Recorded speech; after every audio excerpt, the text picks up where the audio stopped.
Services Board meeting for April 26, 2023, call to order. Good morning. I would like to welcome everyone and all of the guests here today to our Police Services Board meeting. I would like to remind everyone that our meetings are web streamed and televised. I would ask you to ensure your phones are on silence mode, to keep your camera on and mute yourself if you're attending virtually. And of course, remember to unmute yourself if speaking. If you are joining virtually, please use the Microsoft Teams raised hand feature icon to be called upon and to remove it after finished speaking. I don't believe we have anyone attending virtually today.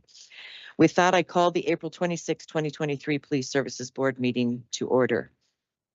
I would like to start with the approval of the agenda, changes to the agenda. We do have one change to the agenda. We have an addition of agenda item 6.1, a deputation from Bailey Long from Crime Stoppers.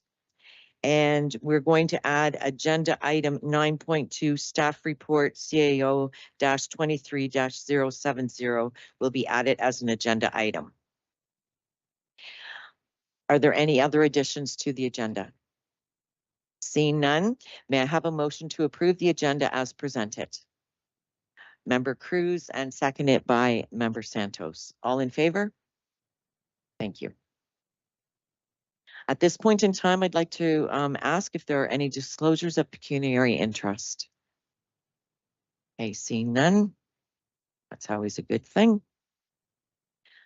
The next item on the agenda is confirmation of the minutes from the previous meeting. We have the following minutes before us today. 4.1 Police Services Board minutes on February 8th, 2023. Unless there are any errors or omissions, may I have a motion to approve the minutes as presented? Were there any concerns from the minutes? Anything arising? No? Okay, and Member Vanden Rishi and a seconder? And Member Van Houten. And that passes. And all in favor? Presentations. We have a presentation today and I'm very excited about it. I've heard wonderful things. So the presentation today is 5.1. It's Municipal Policing Bureau. And actually, Inspector Nems, would you like to do a little bit of an introduction?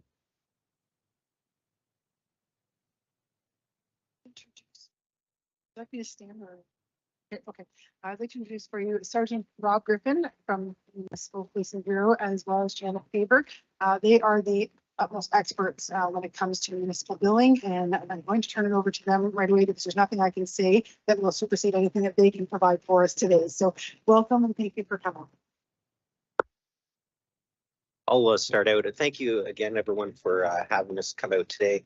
We've been looking forward to being back on the road. We've been kind of stuck the last couple of years during COVID. We've been doing a lot of stuff virtually, and it's just not quite the same as coming out and meet everyone personally. I'm here with my colleague, Janet Faber. She's a contract analyst as well in the Municipal Policing Bureau. I'm a sergeant in the office, so we have great perspective from two different sides. We have a civilian side and the policing uniform side, where we can give you and answer questions that you have in relation to billing or the model itself. Today's overview on the presentation, I've got it up on the screen. I'll just get the next slide up. I don't have control of the slides today, so I'll just have to make a signal to my friend over there. So we're going to start by just the overview. Today, we're going to talk about a couple of things: OPP service delivery model, the OPP billing model, understanding your billing statement, and then we're going to do questions. So it's a smaller group. I don't mind questions as we go. If anyone has a question, you can raise your hand, or we can wait till the end and we can go through a question and answer at the end. Whatever works for the group is fine. So next slide, we'll start right in. As every business, we all have business plans, and ours is called a strategic plan. And I'm not going to get into our strategic plan or bore you with that because that's not why I'm here today to talk about the strategic plan. It's more about billing, but in our vision, it relates to our billing when we talk about safe communities and a secure Ontario. And what that basically means is it reflects our unique dual policing mandate. And when I talk about that, it's important to understand that the OPP has a provincial obligation and a municipal obligation.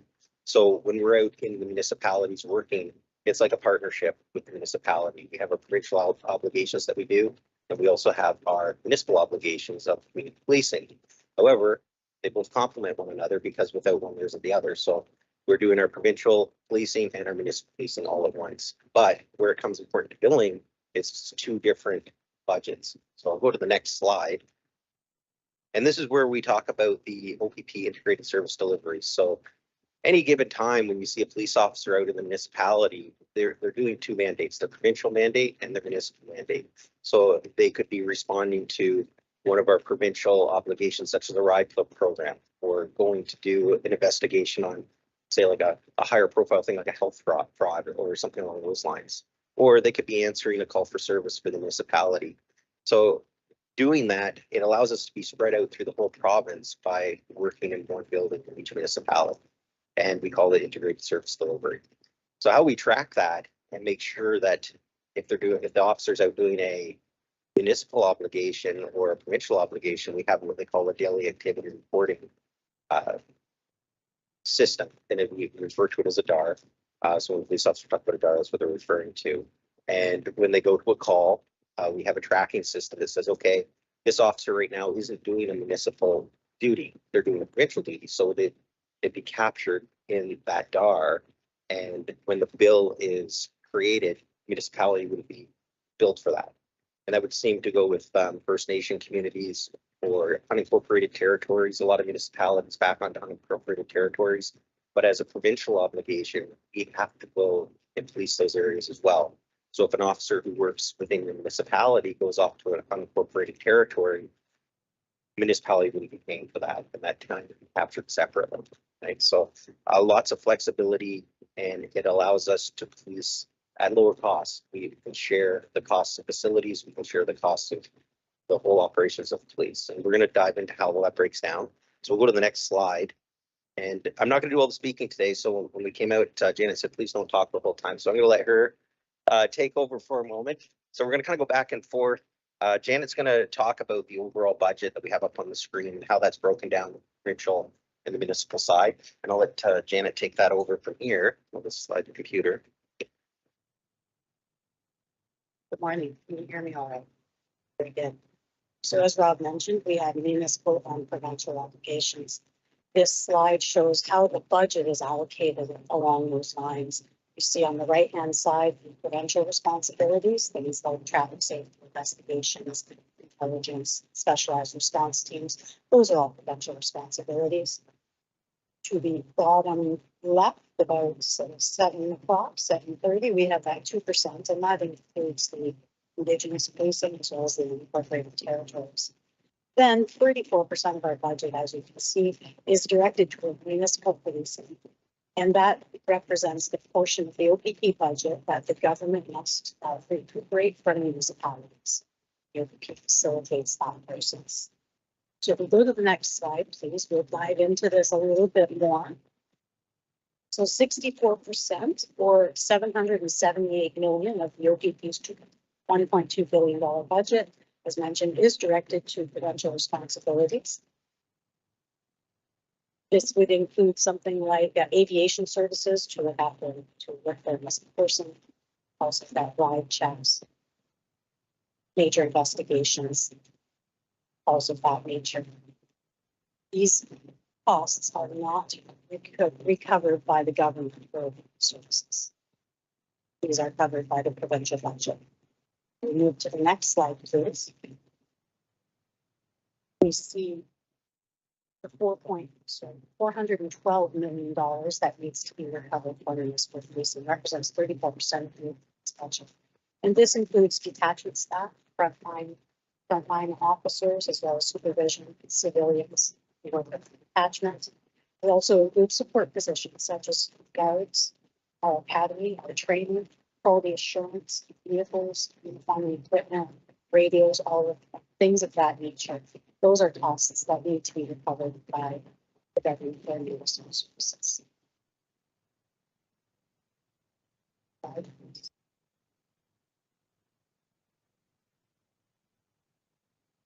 Hop over to Rob here. We're going to take turns. Sharing. So Janet just explained how we have the provincial and municipal, what that incorporates. So once we look at the municipal on its own and how we're moving towards explaining your bill, that municipal portion is now broken into three different parts. And if you see on the screen here, you'll see base services, calls for service, and additional or other costs. So how I like to always explain this is your base service is your proactive and your calls for service is your reactive. So sort of our bricks and mortar and our base includes all the things that we need to be a police service. And then on top of that is our responding to calls. So in our base service, we have legislative activities, crime prevention, officer availability to be available 24 hours a day, general direct control, victim assistance, all those types of things that officers do. We also have our administration duties. So with the base service, that is spread across the whole province for property of every municipality that is policed by the Ontario Provincial Police. So when everyone splits the cost of the base service, again, those partnerships can reduce the cost overall of having that police service available. And then when a municipality has a call for service, above and beyond the base service of actually having our core police, they would pay on an a la carte for that. So basically per call basis. And then in addition to that, other additional service costs per municipality. So if there's something like overtime, port services, accommodations, enhancements, I know that Norfolk's had enhancements in the past and still does. Those are above and beyond the normal leasing costs.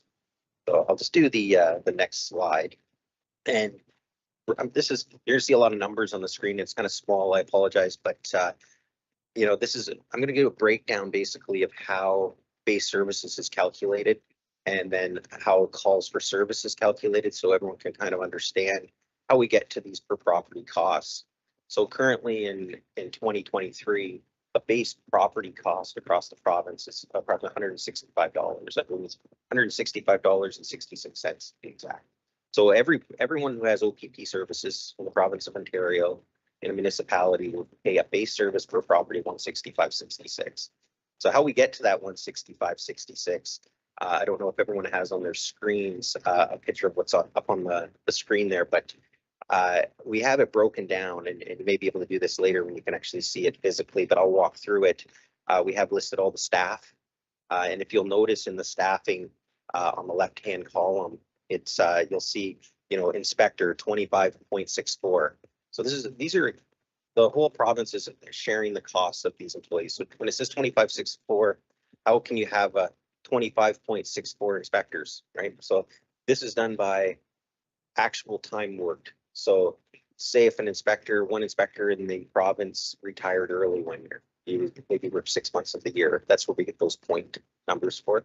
So you're not paying the full year. So 25 inspectors worked full-time at 100% and another person works 6.64 of the year. So that's where you see these point forms. And then the next column over, you say base percentage, and it'll say inspector 100%. So 100% of the inspectors across the province, that cost of them is broken out and spread across every property, okay? And the same thing for a staff sergeant, 100% spread across. Now, this is where it changes when we get to sergeants and constables, part-time constables.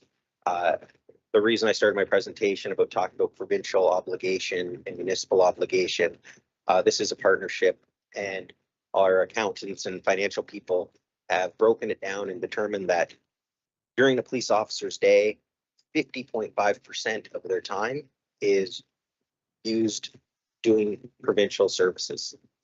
49.5% of their time is used doing municipal services. So we split that cost. So when you look at the sergeants, for example, it says 220.8 sergeants at 50.5. So that 50.5 is representing the percentage that's being billed across. So you're actually only paying for the municipal portion of each of the sergeants and constables going down the line. So moving that over, you can see the calculations per employee, and then you can get into the detachment and civilian members, support costs. I won't go through every number, it's a little redundant, but I think you're getting the point of how this is laid out. So when we come up with a total base service, you'll see there's an orange column that goes all the way down to the bottom. You do all the calculations, and it shows you basically the breakdown between municipal and provincial, as we saw earlier on the last slide with the wheel. And that total cost is 199,245,000. And breaking that down further, it gives us a per property cost for base service of $165.66. Moving over into the next column, calls for service, you'll see that when there's calls for service, there's no charge for inspector, there's no charge for staff sergeant, because that's all covered off in that initial base services. And where the calls for service come in, you are only being billed for your usage. So that's based on the calls for service that are answered by a police officer who physically have to get in their car, drive to an event and deal with it. So that is what you're being billed for in the calls for service section. So when you, this page that we have in front of us, this is based on the province total. So this is the complete province of Ontario for what we're policing. And when you get to the bottom, it's 178,576. When we talk about usage, everything is done in a percentage. So we'll go to the next slide. The next slide is your calls for service. And I wanted to do Actually, can we just, Willie, did you have a question? Thank you, Madam Chair. Just to make sure I understand it properly on that part. So the base service per property, everyone in the province, every municipality in the province, same number. same right? number. Exactly the same number. Yes. And so the only place where the differential comes is for calls for service. And And that could, so that. the other direct operating. So Sorry. there's two spots that are different. Oh, Calls for service, okay. other direct operating expenses. Okay. So there's three portions: base service, calls for service, other direct operating.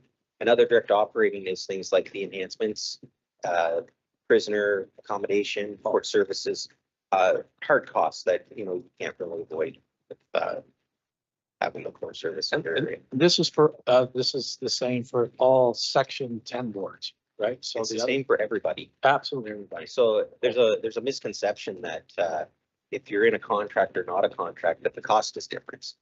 The billing model is the exact same for everybody. Okay. So regardless if you have a contract or not a contract, the billing is exactly the same. The difference between a contract and no contract is a different layer. It comes into things like government grants. It comes into maintaining a PSB, a police services board, all those types of costs. But a lot of municipalities choose the section 10 strictly for things like grants because we don't administrate grants in our office, but we do work closely with the Solicitor General and the ministry, and they do all of those grants. So their requirement in a lot of cases is to have that contract in place just so they can administer the grant a certain way. So no difference for billing. Did I answer your question? Okay, that's good. So this next slide, when we talk about calls for service, this is actually one of my favorite slides because you get so much information here as a board, as a detachment commander. What happens when we have calls for service? Every single call for service that we have is slotted into what we call a billing group, and we only have 9 of them. So within each one of these titles, there is multiple calls that could apply to each title. So we have 9. When I say we can get a lot of information from this, everything's based on a 4-year average. So 4-year average for the amount of calls, and then it's changed every year when we can get that updated information. And then we also have an average time standard. What that average time standard means is the average time it takes a police officer to complete a call in that category. Okay, so if we look at the very first one, drug possession, a drug possession call on average through the whole province of Ontario is calculated to take 7.1 hours. Okay, so regardless if an officer takes an hour or 10 hours, it's going to be 7.1. Right, so everything's done on average. We do this for a reason. We do this for bill stability. We do it to if say all of a sudden we have a major incident that takes 10 times as long as it normally would, it's not going to reflect on your bill, and it's very good for a municipality to project costs, not have fluctuated budgets, and it keeps things on that average. So if there is a spike, it's not going to affect you immediately. It could be over a period of time, and it usually averages out. And we'll see that further on. We'll move into other slides about the fluctuation of of a billing statement and the cost per property, how it's very, the word I'm looking for, it's consistent, right? So time standards change over the years, and they change for multiple reasons. Janet and I were actually reviewing these the last couple of weeks, and we noticed drugs, the second one down, is involving things like drug trafficking. We have another question. Sorry.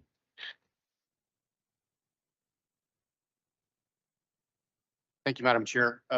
Sergeant Rob, the question I have here, I'm looking at the 9 points, and I'm just thinking of our community, but also Right. all communities throughout the province of Ontario.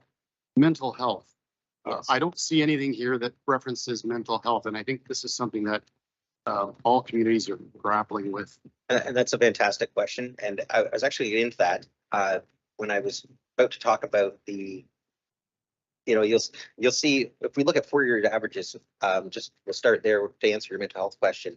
You'll see in all of your calls and all the 9 groups, there's operational. You'll see a huge number, 6,287. So that seems like a lot, but that's completely normal. And the reason that's completely normal is we categorize operational calls at a timestamp of 3.8. And at 3.8, these are all the calls that are non-criminal. Things like a dispute, like a neighbor dispute, or a domestic incident where there's no violence, it's not criminal, we're just going to keep the peace. Because we have that operational, we started to notice as well that there's other calls like mental health calls, or smaller calls like a false alarm, where it doesn't take us 3.8 hours. So out of fairness and to make this more transparent, we made a second category called operational 2. If you notice right below, operational 2 is 1.4 hours. So what we did is, instead of billing for 3.8 hours, we reduced those smaller calls like false alarm down into that 1.4 category. So to answer the mental health question, because mental health isn't criminal, we've categorized mental health call into operational and operational 2, depending on the way that it's scored. I don't know if the inspector, for mental health, it's a lot more proactive. Is that correct now? Yes, that's correct. With the assistance of our MCERT team, a lot of our mental health calls are able to be diverted to the appropriate resources versus that being more of a police call. Yeah, so to that point, a lot of these things, mental health it's a different way it's built. Some of it actually falls provincially now, where other parts of it fall into operational. So if it's a radio call where an officer has to respond with a crisis worker for someone in a crisis situation, it would most likely fall into operational 1. Yeah, operational 1. So it would be categorized to a 3.8 for mental health. So a lot of things are changing for efficiency purposes that way. We look at mental health, it is a proactive thing, but yet we still respond to it. It's like a ride program. When you look at impaired driving, we respond to impaired driving calls, right, as a traffic complaint. But our provincial obligation, we do ride programs. So we get impaired through our ride programs, which is different. So it's kind of a dual category. It could fit in either or, but most of the time, a mental health call for service would fall under operation. Follow up, Mr. Santos? Thank you, Chair Huffman. So Sergeant Rob, the reason I bring this up is, I've been with the board here almost 3.5 years, and what I've noticed is the numbers have increased with mental health. So an officer would spend normally 3-4 hours at the hospital before they're released. And I know that in the past several months, we've had more, I believe they're called social workers or mobile crisis service, which is great. But when I'm looking at the province, and we're just talking Norfolk County, I'm referencing Norfolk County, and we're spreading it throughout the whole province. So what I understand here, then operational 1 or operational 2, that's covered under that, correct? That's correct. So is it the municipality or the province that pays for that? If it's a call for service, the municipality. So it's a municipality. That's correct. So mental health then, for say Norfolk County, and these calls that come in through in reference to mental health, then it's Norfolk County that pays the price On a call for service. on a call for But service. we got to remember too, the expansion of mental health programs and policing, we're doing a lot of proactive things. So those mental health calls are actually, they may look like they're increasing, but they're decreasing in the fact of time spent, and the fact of how many calls are generated from that individual in the community that has the crisis moments. They're not calling as many times. So the goal of having these units is to reduce those calls overall.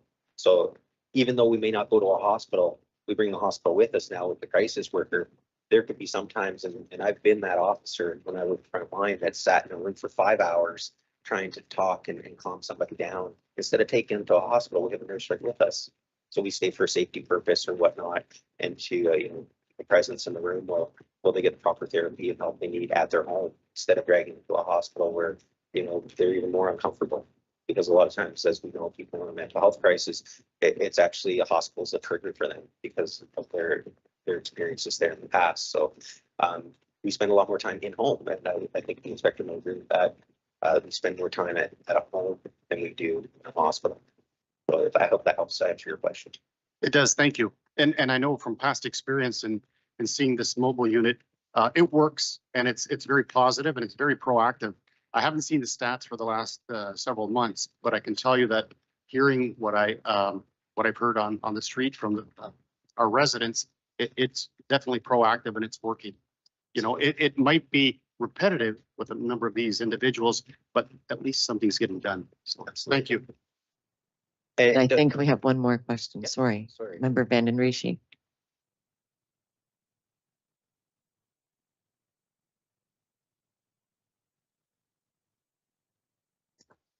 Thank you. I'm just wondering on the categories, you've got the listed categories, but how does an officer, is that determined after the visit? What category it does fall in? Because you can't anticipate whether you're going to violent crime or if you're going, you don't know, what's happening until you get there. And that's a great question. As I spoke of earlier, we have our daily activity reporting. So there's many ways that a call is tracked. So we rely on many different aspects. We have our dispatchers that help initially with the initial call. And then we have our officers who do their report and categorize it, what we call a report categorization number. We call it a UCMR number. So it's basically a number that we associate to the occurrence, put in the proper category. We also have units in the background that are doing approvals on these occurrences and making sure they get into the right categories. We have sergeants approving the occurrences. And then we also have detachment wide. We also have other thresholds that make sure it gets to the right place. And then finally, we have these amazing finance people in our office, the financial service unit, and they're also monitoring these occurrences.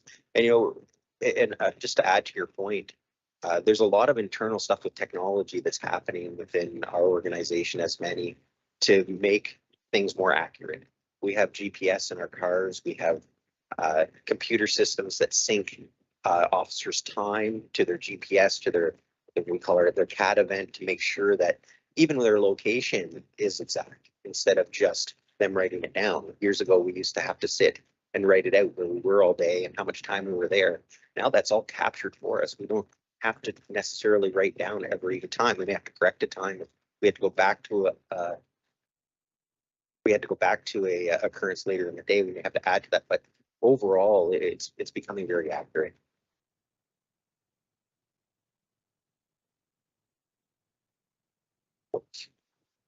So after that, after the incident, and then it's categorized where it goes. Yes. Right. Okay. Thank you. Perfect. So again, from this slide, the reason I want to talk about it a bit more, you can also see your crime trends slide over the last 4 years. So you can see how we can take one example. If we use property crime in 2018, we had 1,709 occurrences. And you can see how property crime fluctuated up and down. And this year we're at 1,729.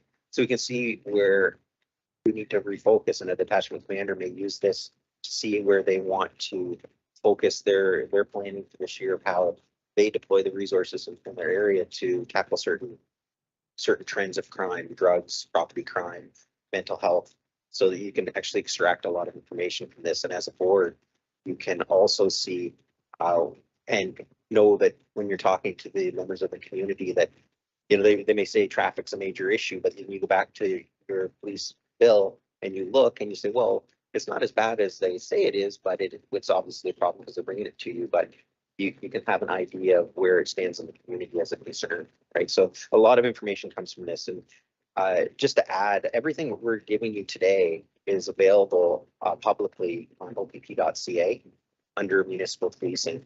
So when you go onto our opp.ca website and you go into your municipal policing, we have all of these calculators, all of these forms you can put in your municipality, put in other municipalities. You can compare yourself to a community next to you and see where you stand. And it's a very helpful tool. So all those are available publicly. Let's go to the next slide. And I'll let Janet talk again here and sit down for a moment. This slide really does present what we talked about earlier, just in a different manner. You see the base services at the bottom, 199 million across the province. These are provincial totals. And that includes the programs that Rob was speaking earlier. So the proactive health programs, programs, the proactive policing. That doesn't require a call for service specifically. So you see that is that 199 million is broken down up to the $165 per person. So that's the base cost. Then we get into the calls for service. 170 million needs to be recouped. Those are the calls we've been talking about, the crime calls.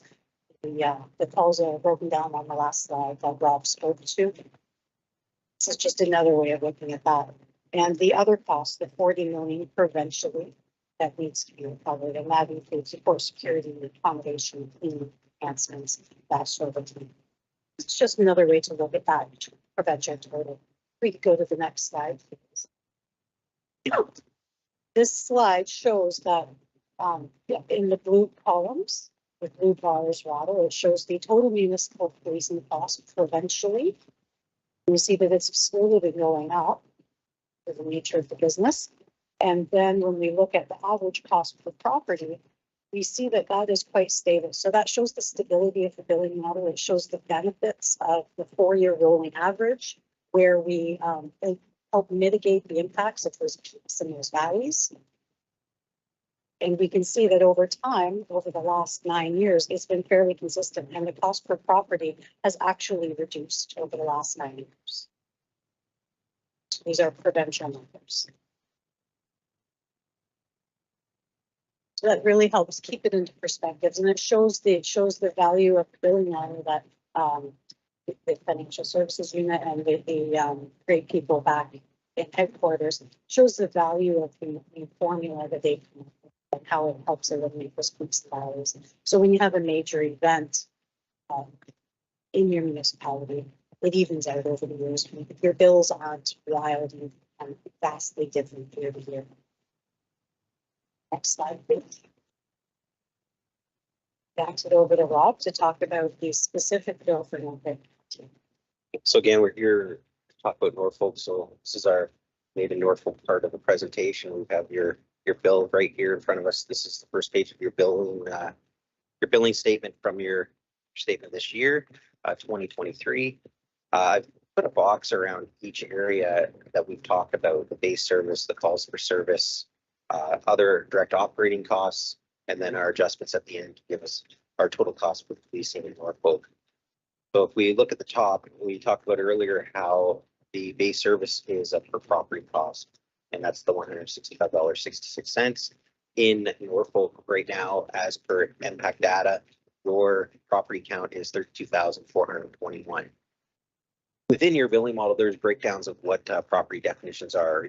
Do not get billed for farmland, things like that. It's just for property. It's not for, industrial property. The industrial properties are included, but not farm property, or there's certain exclusions from there that we can go over with you as well. But this is based on households and businesses. So 32,421. Next, your calls for service. If we look, we reference total of all municipalities of 178 million. And then for the usage, the municipal portion that is used by Norfolk is 3.3614% of the total province, which comes out to $185.15 per household. Other direct operating expenses. This is where we talk about overtime, contract enhancement, support security. You do have an enhancement. I was involved in the adjustment of that enhancement last year. We're streamlining 2 with 1, which is great. It was actually a good savings.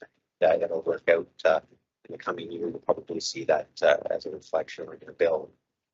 Be a bit more of a positive note for there. Total cost per property, $384.27 with everything included, making a total policing cost for Norfolk of $12,458,317. 2021, you'll see a year-end adjustment.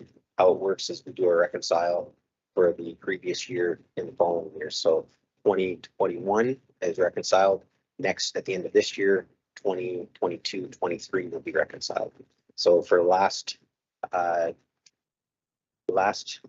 year, you actually were reconciled to 242,153 less. So we overestimated, and you are now in the better of $242,000. So your actual police cost was brought down to $12,216,000. Member Vanden Rishi? Madam Chair, can you give me an example of contract enhancements? Because you said just that, but you didn't say what it was. Oh, I apologize. No. The contract enhancement currently in Norfolk is for administrative person. I can let the inspector speak about their duty and what their responsibility is at the station. Inspector? Through you, Madam Chair. Our administrative staff are those who work at our front counters, and they assist the officers and the public when they come in. So what we've done is we've taken 2 part-time administrative staff and combined them into 1 member that's there full-time. So we were able to recognize cost efficiencies by making them into 1 person who's consistently there now. So it actually benefited financially as well as the department and the public, because we've got a consistent personnel at the front counter. It's just called as. How can that be an enhancement? Or isn't that something that should be there in the first place? I'm just curious because I don't know a lot about this because I'm just first time on this board. So I'm going to ask some stupid questions, I know, but at the end of the day, I'll be learning something. I'll let Bob answer that. Yeah, that's a great question. A lot of detachments will operate without a front person at the counter, and we use a phone system where if you come up to a police station, you can pick up a phone and you can speak directly to a call taker 24 hours a day. And that phone's still there in Norfolk. However, a lot of municipalities want that personal touch where you can come in and actually speak to somebody and have somebody sitting there at the desk and speak to a human being. And, it's very powerful in that case. And also criminal background checks, they can come in instead of doing things online. Some people are comfortable going online. So a lot of municipalities still really do like having a person there. So in this case with Norfolk, I'm sure that's probably one of the reasons. And there's probably others too that operationally made sense between the board and the detachment commander at the time when this was initially put in place to have that human person there. So what you're telling me is like in other areas, I've gone to a police station and the phone is hanging outside or your communication box, and you can't actually go in the physical building. You have to look at the phone. So what we're saying here in Norfolk is people are more than welcome to go to the station and go in the building. And they will actually talk to a person. Well, that's good. That's very good. Yes, indeed, people. I think that's very good. Can I just a broad question. Your presentation, I don't have a paper copy. I'm wondering if that's possible or if it's online too. I can get you a copy of the presentation. I would love that. Thank you very much. And I can actually give you my copy. I'm using my computer, so Oh, okay. if you'd like it now, I can pass. No, That's just fine. afterwards, just for my information. Thank you. Absolutely. And we have another question, Member Santos. Sure, Huffman, thank you. So Sergeant Rob and to Janice. So my question with regards to enhancements, I want to make something very clear because my experience is that phone that's outside is after hours. So I understand that the person that works at the front desk is there from 8:30 till I believe 4:30. Correct? So it's government hours, let's say. Yes and no. It depends on the role of the person in the station. Sometimes a person, administrative clerk inside the station is responsible for something like record checks they're not actually leading members of the public. Sometimes they're doing other administrative duties, because when you have a police station full of 90 employees, there's a lot of HR things that need to be done. And those employees aren't included in that enhancement. Those are people working and behind the scenes doing stuff for the business itself, so to speak. Personally worked in a small detachment with no front desk clerk there, and they'd still come to the front, use the phone. The clerk, because they're human, they're helpful. They may wave and say, "Yeah, no problem, we'll get an officer for you," but they're doing that out of kindness, right? So a lot of times the phone will still be utilized even in the daytime, even though it's not after hours, and a police officer will report to the station. So instead of going to an address for your call, you're driving around in your car, please report to the station, talk to somebody at the front. So you go to the front, and you can speak to somebody at the front. That helps. You want to add anything? Yes, through you, Madam Chair. I'll just add to that, with respect to the criminal record checks, we've gone to the provincial model now, so it is primarily online, but we do have individuals who require fingerprints. So we still do that at detachment, and we make that available every single. So that's one of the extra duties that our clerks are able to do, to train in that using the system. It's a live scan computer system. As well, they help with the collision reporting center. So that takes away from our frontline officers having to come back and do that. They can do the busy property damage collision reports, and that allows our officers to remain on the road, taking calls for service. So it's really been quite a benefit and an efficiency for our detachment and for our community residents. And Member Van Houten had a question. Thank you, Madam Chairperson. I just had a question. I was just wondering about, like different communities across the province would have some major events within their communities. In our case, we have like the Friday the 13th. I just wondered how that comes to bear within the funding model, or within the billing model, sorry.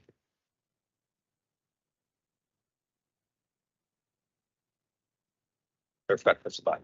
So within the billing model, it's calls for service. So if you have a major event and say over this on the Friday the 13th, there's an assault, officers would respond to that like any other assault call. So it'd be them going there as a radio call. You don't get billed for the event itself. You get billed for the calls for service that the event may create. However, I know that the board has a great relationship with the detachment, and the detachment knows that these events occur, and operationally your detachment commander is going to work with you and make sure extra resources go that way to look after things like that. That's what the great relationship is between the board and the detachment, is that you can tackle these events together and ensure that these properties are safe, right? So no extra fee for an event, just the calls that it's generated, unless you decide that it makes sense operationally with the detachment commander to do callbacks or overtime for officers to come and ensure that you do have the presence that you want. So maybe maybe some municipalities who are very busy with tourist related things, they may want an enhancement for a community officer or more in one area. And sometimes it just makes sense just to do an overtime where, you know, it's a one-off, like coming Friday the 13th are there in a year, right? So maybe it makes more sense to do an overtime thing for those days instead of that, but that's an operational discussion that's best had with the detachment commander, how you want to tackle those events. Anything you want to add about the events here in Norfolk? Madam Chair, as you're aware, we have Friday the 13th, and Hawk is another event also that we prepare for. And operationally, we start preparing for these well in advance. This year we have in October the 13th that we work with our partners so that we can make sure that operationally we are absolutely ready for the events. So I'll help in summer. So the Marine unit is well prepared and staffed accordingly. Does that answer your question regarding the events? Any other questions? But I'm just going to go on to the next slide. Not too much longer here, folks. This is the last slide, and we've got we can open up for more questions. But this slide here is a year-over-year comparison chart. Again, available on OPP.ca, but it gives you a snapshot of your municipality or other municipalities. As you can see at the top, there's a drop down which says Norfolk, and you can change that to any municipality that can wish your detachment area, and it'll give you the breakdown since the billing model began in 2015. It'll show you the cost of property, and the OPP average to the far right. So if we look at Norfolk for the last 4 years, in 2020, you were paying 403, and that's a solid number that's been reconciled, and that was the number 403. Next year, 402, then 402 again, and this year you're estimated after that adjustment has happened, you're estimated 384. So you're on a bit of a, not a huge decline, but you know, it's steadily coming down. So compared to the provincial average of 347, so the provincial average 347 per household, Norfolk, you're sitting right close to that at 384. So it's a really good number. Cost per property below OPP average, and the before and after cap doesn't really apply now because we're past that initial phase of the billing model. When it first came in, we had to gather those averages over a 4-year period. Now we're into our almost 8th year. I think it's 8 years now, even 9, 2015 to 2023. So we're well into it. So we now have really good solid data for 4-year rolling averages that I mean, it can be if you notice the cost variances very close, not huge fluctuations, are stable and good data. So let's go to the next slide.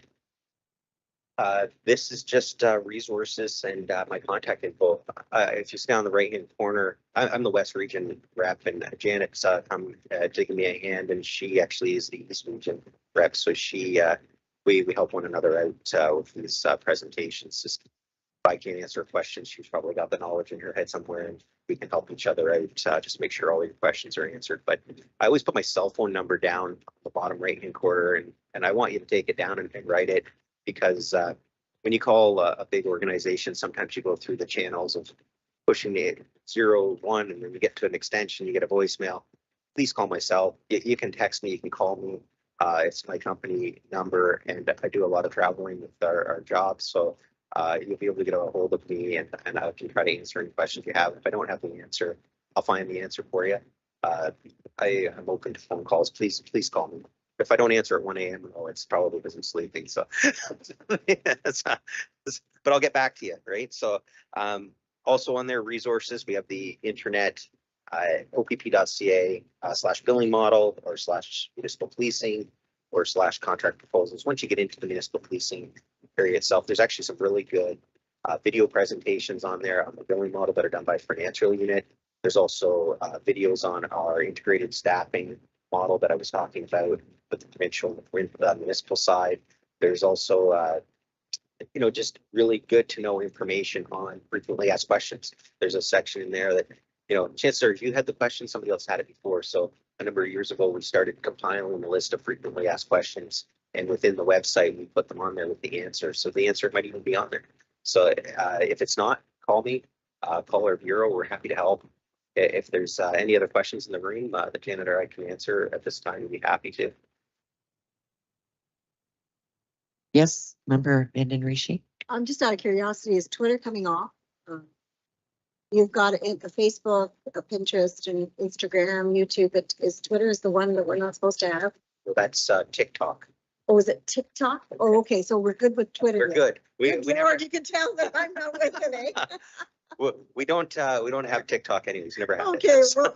well, that's good. I'm not even familiar. I've never had a Twitter. So anyway, my question would be on satisfaction. Do you have data that you put out there for satisfaction? How's it working? The changes that have occurred over time. Years ago, when you had a crime on the farm, someone would come out. Now nobody comes out. Is there?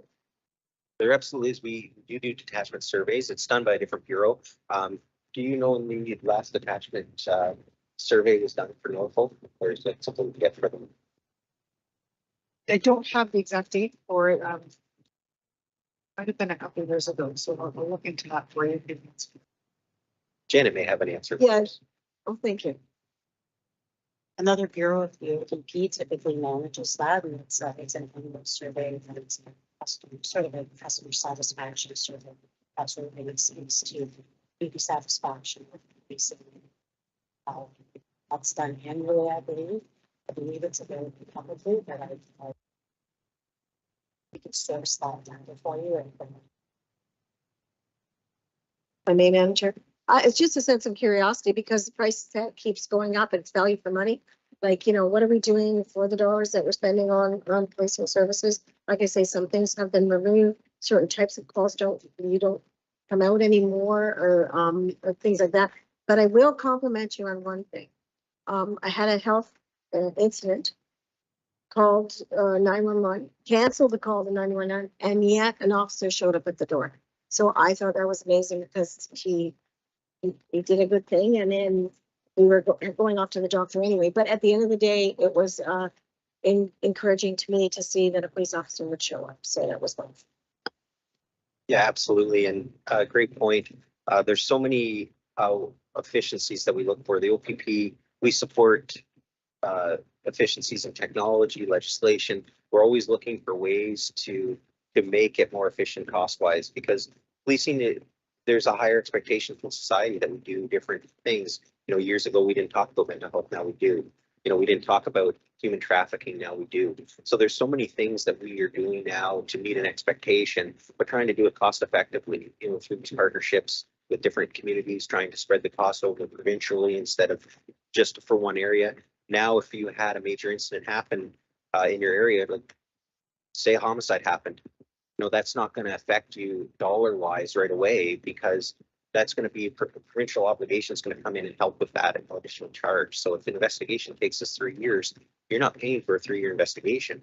You're only paying for that initial call.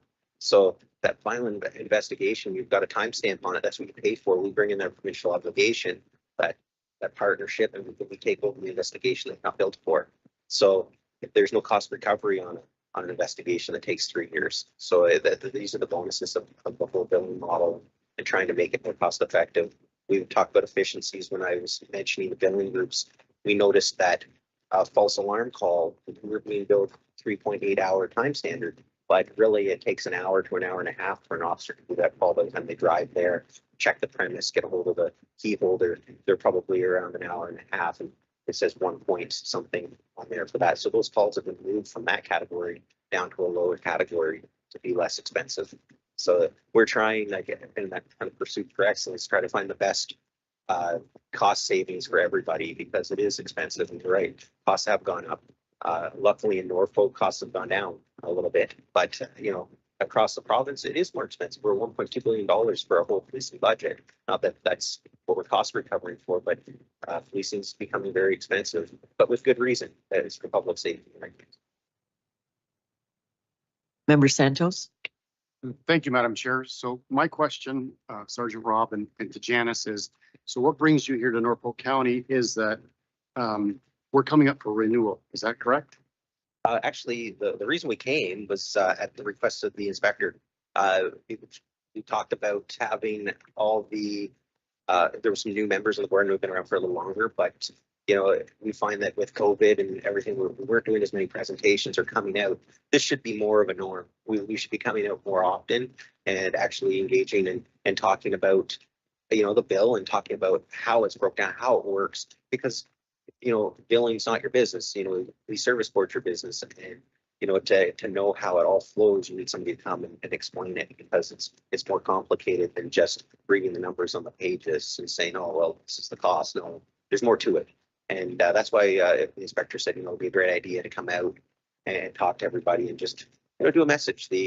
As far as your contract, I believe your amending agreement ends up this year. Now, this is not in the presentation, but as we all know, the CSPA legislation's in the near future, and they've probably been talking about the police boards and the formulation of those.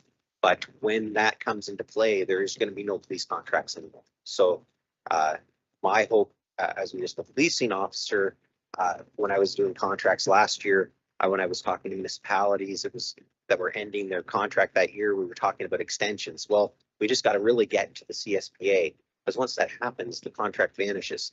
There is no contract. It's because, as we spoke of earlier, whether you're in a contract or not a contract, billing's the same. So this isn't going to affect your billing.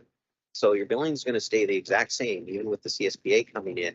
Nothing changes as far as our billing model. It just changes the playing field for, say, grant applications or you know, what type of board they want you to have, based what the ministry is looking for.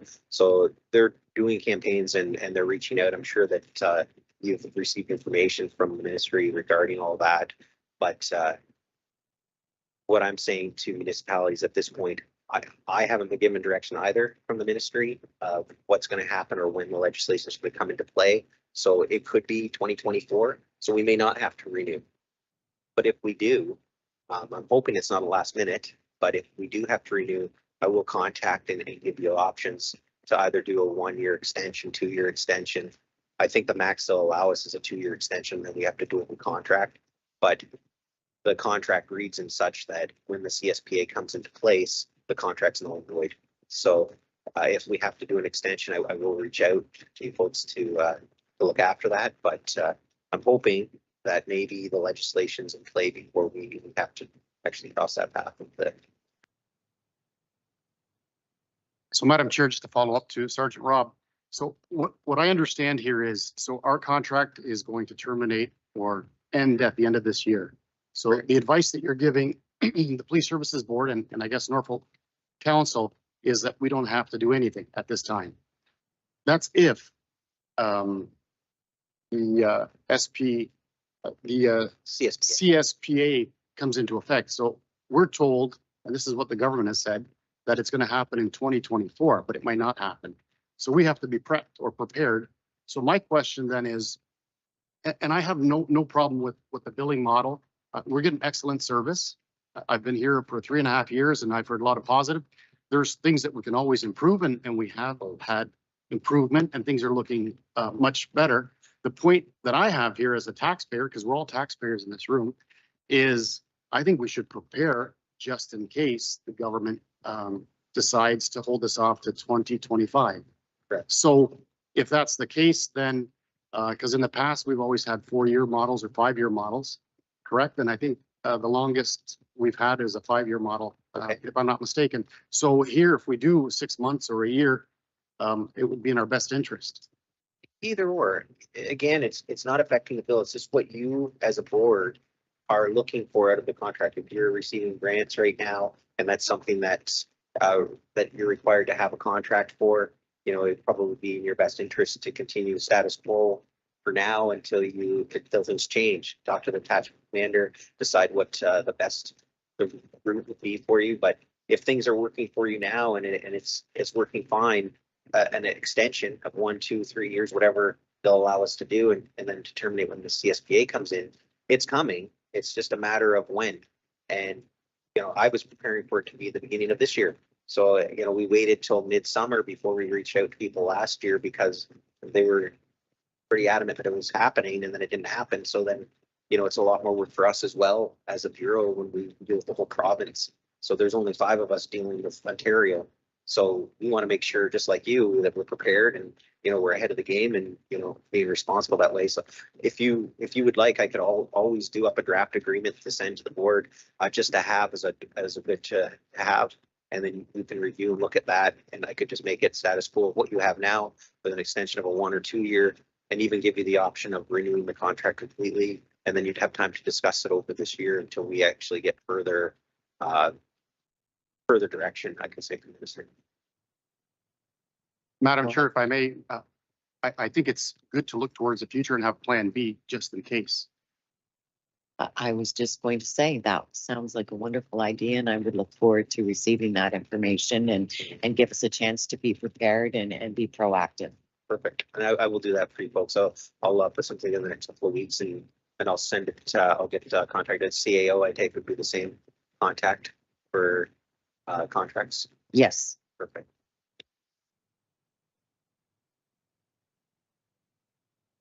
Any other questions that we have?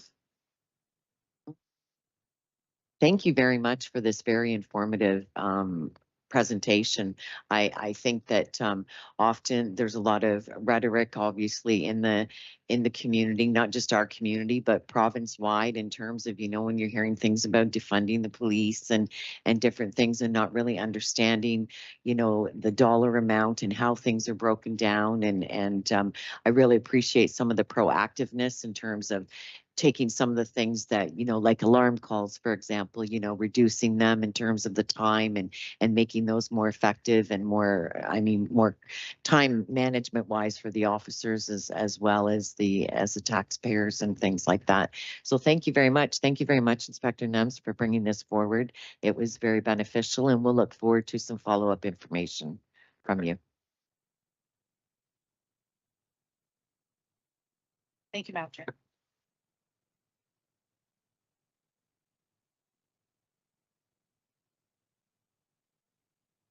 So before we move on, may I have a motion to receive this presentation as information? Member Santos and a seconder, Member Cruz. All in favor? Okay, that's great. Thank you. And I would like to thank our very patient deputation. Our deputation that is coming up is 6.1 Bailey Long Crime Stoppers, read the 2022 success and 2023 goals. Bailey is with us today to provide a deputation regarding Crime Stoppers. And are you prepared now, Bailey?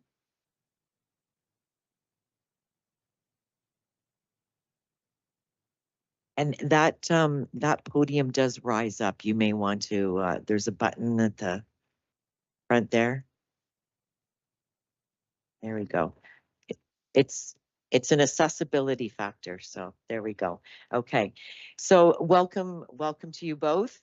You have 10 minutes, up to 10 minutes for your deputation. I'll let you know when you're getting close to the time and go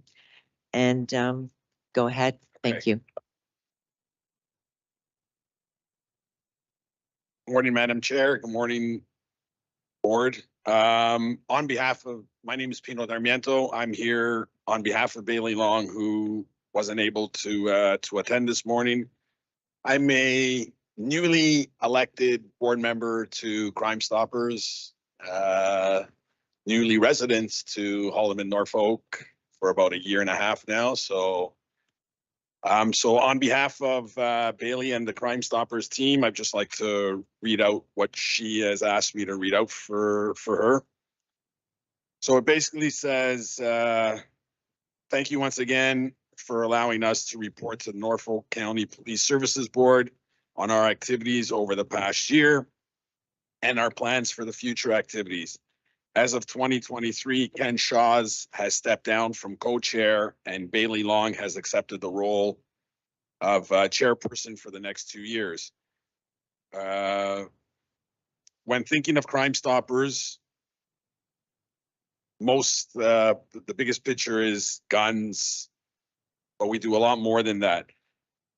We work directly with the MRA over illegal hunting and fishing and Canadian Pacific regarding railroad tampering. And this year, Crime Stoppers of Canada is continuing the fight against human trafficking. Our program covers an area of 25,000 square kilometers with a population of 100,000. Part of our mission statement is to reduce crime and to improve the quality of life for the citizens of Haldimand and Norfolk County. To achieve this, we have been recruiting board members. As I said, I'm a new one, throughout 2022 and 2023. 22 was a better year for us when it came to getting out into the public and participating in community events such as parades, our annual golf tournament, and other fundraising events. However, we missed holding our gala, which is one of our main sources of fundraising for our program. We are working hard and trying to bring the gala back in the near future. Having to miss the gala, we have still been faced with ever-changing inflation for gas bills, merchandise, and our program. That helps us spread awareness. We are working hard to bring back our Scholastics Committee into the schools for a chance to reward a student with a bursary to help with post-secondary costs. As a result of the increased costs of day-to-day running of the program and loss of funds through no fault of our own, we are requesting a $5,000 donation from the Police Services Board. 2023 is Crime Stoppers Haldeman Norfolk 35th anniversary. And I would like to take this time to thank Norfolk County Police Services Board for their continued support and helping us make this possible. Thank you very much. At this point in time, are there any questions for the deputation? Member Van den Rishi? Madam Chair, and through you, can you tell me where you're located?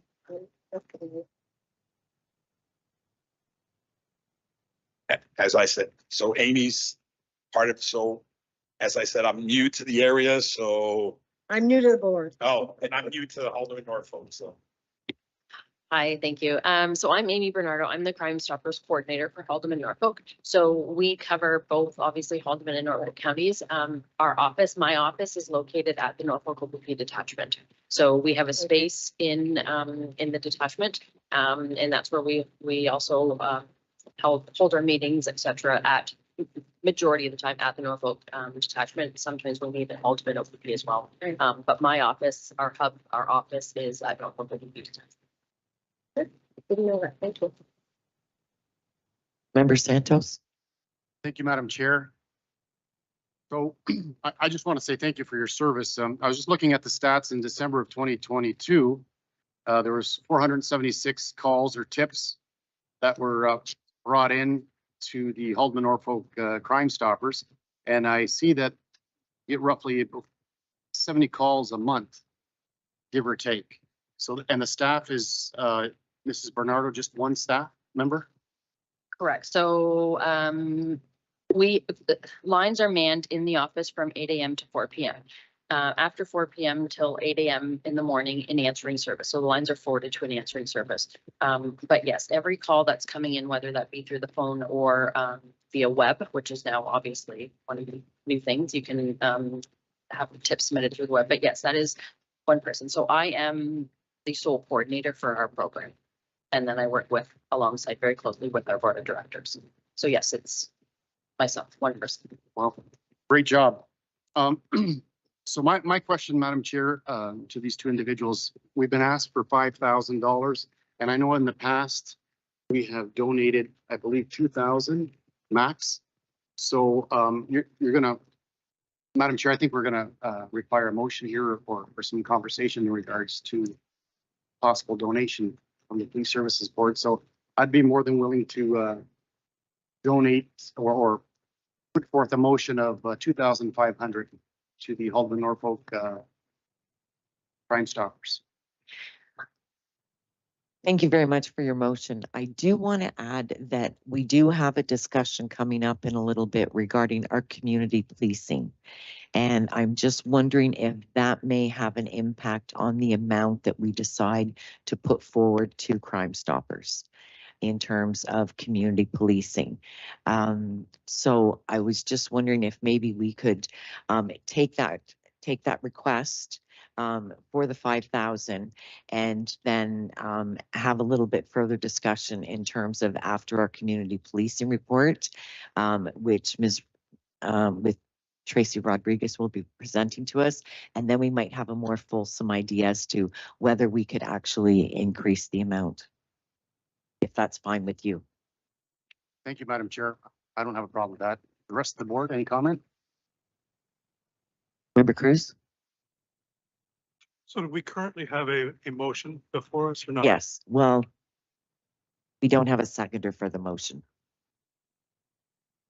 And I'm fine with that, Okay. Madam Chair. Thank you. Okay. Thank you very much for coming today. It was very informative, and welcome to Haldeman Norfolk. We're glad that you decided to relocate here, and thank you for all of the hard work that you do. Being a person of one, I guess you're very busy.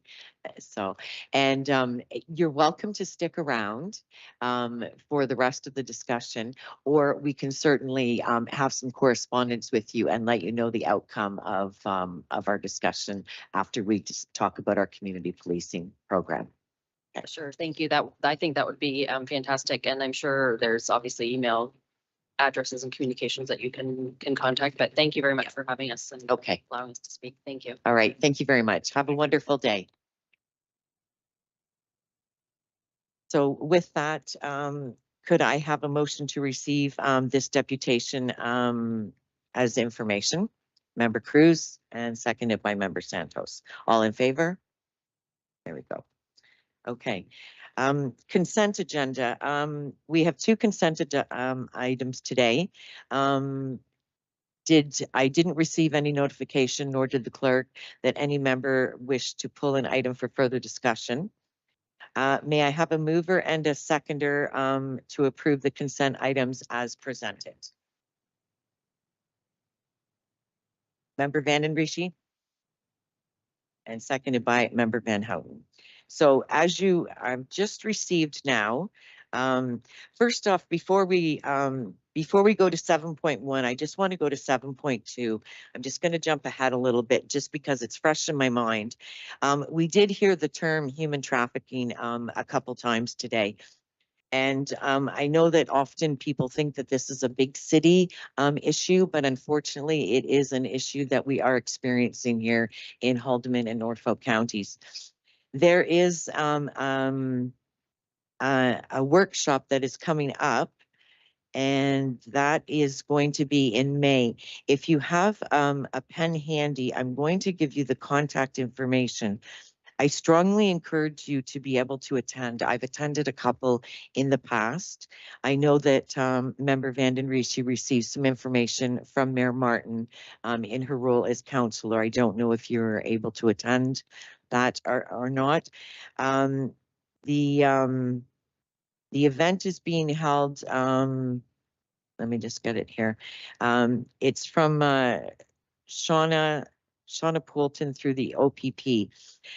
Good afternoon. I am hosting an anti-human trafficking information night in May and wanted to send you the information for anyone you may feel would benefit or be interested in attending.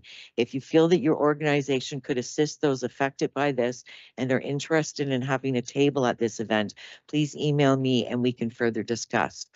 So the contact person is Shauna, and her email address is shauna.Poulton, Poulton @opp.ca. So it's an anti-human trafficking information night, and I strongly encourage anyone to attend if you can. And Inspector Nemps, would you have something to add to that? Yes, thank you, Madam Chair, through you. Shauna Poulton is actually one of our officers. She's our new community mobilization officer. So she and I are both a part of the Partners Against Trafficking of Humans group, which works with our various policing partners as well as our various community stakeholders. So this is being provided to our community in conjunction with this this committee that we both belong to. So it's a very wholesome approach to human trafficking education for parents, for community members who are interested in it. It really is, as you said, not a big city problem. It happens quite often in our rural communities, and we're trying to be proactive in protecting our members of the community. So it's very worthwhile event, sure. Great, thank you very much for that information. Sorry, what was that?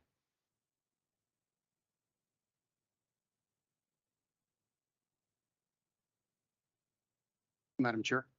Yes, Mr. Santos. So Madam Chair, just a reminder to two board members that are around the table here. I believe that we have the Ontario Association of Police Services Board conference in Niagara Falls. So I believe two members will be attending. So what I can do from our board, if you wish, I can attend May 31st and represent Norfolk Police Services Board and attend the meeting from 6 to 8 if need be. Okay, actually, that's I'm just wondering that does that work out well for you, because that will be a very cramped agenda for you. Okay, so we'll make a decision. That would be wonderful, Member Santos, if you could attend. And it is, it's always a very informative workshop. And then what you can do is when we have our meeting on the end of June, just come back to us with a brief overview. And then just to confirm too that Member Cruz and Member Vanden Rishi will be attending the OSB conference in Niagara Falls at the same time. busy board for 5 people. And I would be, unfortunately, I have a personal commitment that week. My son's getting married and I am booked for the week. So I can't attend anything that week. So. Okay, now in front of us, let me just get my reading glasses on. You will notice that we did have, I apologize for a little bit of the glitch here. As some of you may know, Aaron Plant was our clerk representative.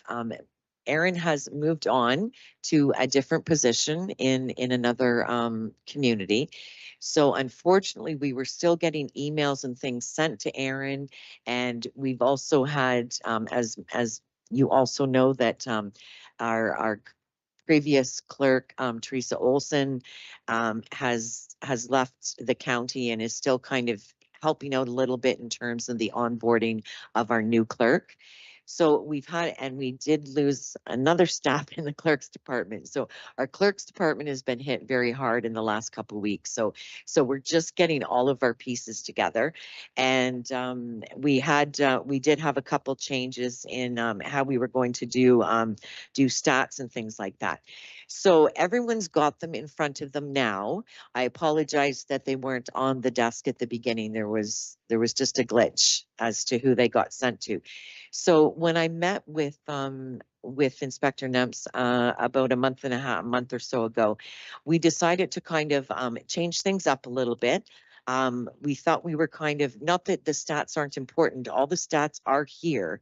It's just, it's done in a different manner and it's a little bit more personable and it breaks it down. We'll just take a minute and go through.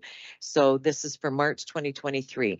So we've got a nice organizational chart. We've got a nice welcome from the detachment commander. And it's broken down into the crime unit, and it'll give us our supervisor, Detective Sergeant Mike Wilfong, and some information there. And then we have our supervisor detective, Sergeant Jason Dunn, and that information in regards to street units. And then we have our traffic initiatives, and we've got our community response mobilization. So again, that's where Shauna's information comes in. And there it is there. And as well on May the 6th, Saturday, May the 6th, the OPP will be participating in the wellness fair. This is a free event for the community to attend. So it's always great when our OPP are able to participate in those types of events. So we've got our media and CSO, and that would be Mr. Sanchuk. And he's obviously everywhere and anywhere that you want him to be.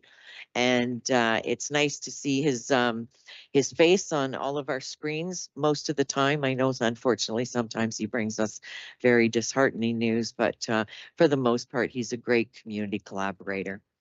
And then we have the mobile crisis response team.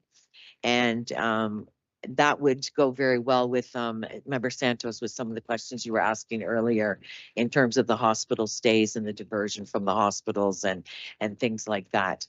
And we've got a nice update here on the Crime Stoppers. And we've got a small update from each of the platoons. And I really like the new format that we've got. And then we've got the Police Services Board report for Norfolk County and going up to March year to date. So that is our new format. So what we will do prior to, even though we are going, doing our best to go as paperless as possible, we will make sure that these are available for you in email form prior to, and I would be assuming just by a show of hands that you would like a hard copy of these on your desk for when you get here for meetings. Yep, okay. So any questions on the new format? Member Santo. So Chair Huffman, so what I want to understand here is in reference to Norfolk County, consistency and continuity in regards to the clerk's department or having either a part-time or full-time for the police services board. For 3.5 years, we've been through a lot of change. And the problem that I'm having and I'm grappling is, you know, we have Crime Stoppers present us with a presentation, and I'm going based on information that was given to me in December. It would have been nice if I had this documentation ahead of time, just so that I could prep and ask some questions to Crime Stoppers, which of course I didn't have. Now, I know we don't have control of that, but when I ask for consistency and continuity, I think it's important because information that comes from the provincial government through the Solicitor General's office to the Police Services Board and the communication around this table is paramount so that we can converse here with our acting police chief. Because at the end of the day, we're meeting again in June. So the frustration that I'm having, and I'm being very honest and forthright, Madam Chair, is it's paramount that we are all on the same page. Unfortunately, I'm not on the same page and I have to just step out in about 15 minutes because I have to be in Waterloo for 12 o'clock. So it puts me in a position where I can't review this in 5 or 10 minutes and look at these numbers because I usually I'm a stats person. I like to ask questions of our acting police chief in regards to impaired driving or drugs. And I mean, the numbers are somewhat higher. We have 3 fatalities. These are all questions. Absolutely. And I understand exactly where you're coming from. And the continuity has been a challenge. And it certainly has been a challenge making that adjustment from dealing with the clerk's department. And it is through no fault of their own. And I've done the best that I can to not provide an overload to them at this time. We've had, and I will let our deputy clerk speak to this matter right now. Thank you. And through you, we've had extensive conversations in the clerk's office regarding how we move forward with the opportunity to change things around. So moving forward, it will either be the Police Services Board will be held, will fall under either the clerk, our new clerk, Genevieve is over there. She's joining us today. It will be either her or myself that will be looking after the Police Services Board moving forward. I did notice that Genevieve had her hand up. So if you'd like to just stand up, introduce yourself, and we can all get to know you.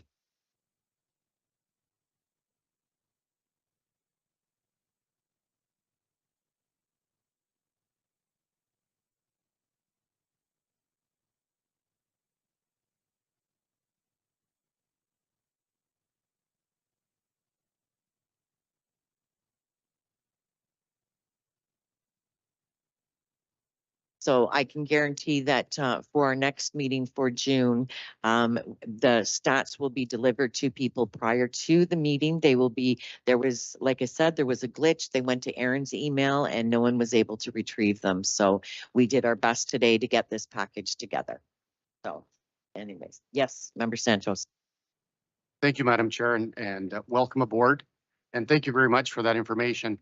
The reason I bring this up is there are various grants that are available through the Solicitor General's office that will help us as taxpayers and also help our local OPP, be it the RIDE program or other programs that are available. And if this information is not brought to our attention, we lose out. So I sound frustrated, but nevertheless, thank you, Madam Chair. I have to step out, so thank you very much, and I'll see everyone back hopefully in June at June's meeting. Thank you. Okay, thank you very much. Okay, so everyone's got their information. And again, my apologies, but we did the best. May I have a mover and a seconder to approve the consent items as presented? Member Van Houten and Member Van den Rishi. Thank you very much. All in favor? Thank you. Next on our agenda item is reports deferred from previous meetings. At this point in time, we have no reports deferred from previous meetings. And we have item number 8, items for consideration. We have 3 items for consideration. 9.1 is sponsorship request for the OSB conference inspector, Jennifer Nemps. Jennifer, Inspector Neff. If you would like to speak to that, that would be great. Thank you very much. Sure, with two of members of the board will be attending the spring conference. I think it's a great opportunity for myself to attend with you so that we can network with our other communities, see what's working, what's not, and we can move forward together. And I just thought that I would bring forward a request to be supported to attend with you. I worked out the cost looks as though they would be $7.99 for the full conference as a non-member. And then the hotel itself, because it's Niagara, is $189 per night. So we're looking at 2 nights for a total of $1,177, not taxes in. So I didn't realize it is a substantial fee for this. The OPP is willing to absorb any meal costs and transportation. Thank you for the breakdown. I would like to add that I attended this conference last year. I found it extremely beneficial to have our actual inspector attend with us would be a bonus. And if they run it the same way they did it last year, it was kind of really neat. There were no meal costs. Everything was all included in that. So it was quite nice. So do we have any questions from the board regarding this request? Member Van Houten? No questions, Madam Chair, but just to echo the same comments that you just made, I think it's highly beneficial. I'd love to see that where the chief of police is there as well with some of our members. I think it's awesome for the relationships you build all the way around. It's highly beneficial. I highly support it. Okay, so can I count on that as a motion? Okay, so we will need to make a motion depending on the direction of the board. The motion is that the Police Services Board does provide support, sponsorship for the request for the OSB conference attendance for Inspector Jennifer Neps. And may I have a seconder for that? Member Cruz, all those in favor? And that is carried.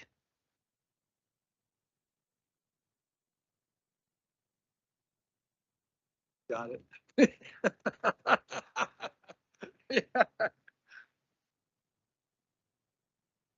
I'm gonna skip order again, just because I want to finish up with a community policing update.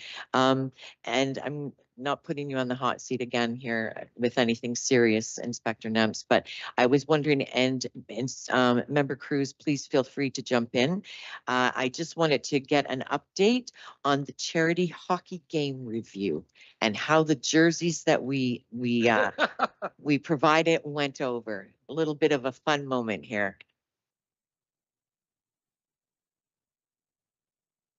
Attended the hockey game with my wife, and it was fun. The sponsored jerseys looked fabulous. The players on both teams had a great time, and both male and female players. And it surprised me how good some of the players were. It was good hockey.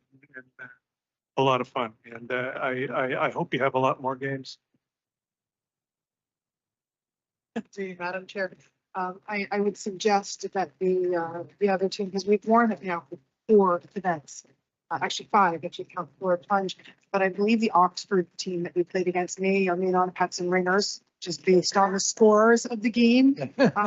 We did quite well against 6 Nations, and again, it's in good fun. All the players were quite competitive. It did get a little rough, in my opinion, at times, but it was all in good fun. Everybody had a great time. We did win that game, which was a nice surprise. We did wear the jerseys for the sledge hockey tournament, which was in sponsorship of the Special Olympics team. We had our it was handed to us. That one we lost horribly on that, but again, a lot of fun. We did have Crime Stoppers come out as well, and they did some education pieces at both hockey games. So that was a great opportunity for us to give education and to meet members of the community who were plunge. Members wore the shirts as well for that. So that was a nice event as well, which raised a lot of money. I think we were at close to $10,000. I think was the total that was raised for plunge. So it was great event. And again, we can't thank you enough for that support. It really truly speaks to our partnership and our commitment to each other. Thank you again for that.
Thank you, and through you, Madam Chair.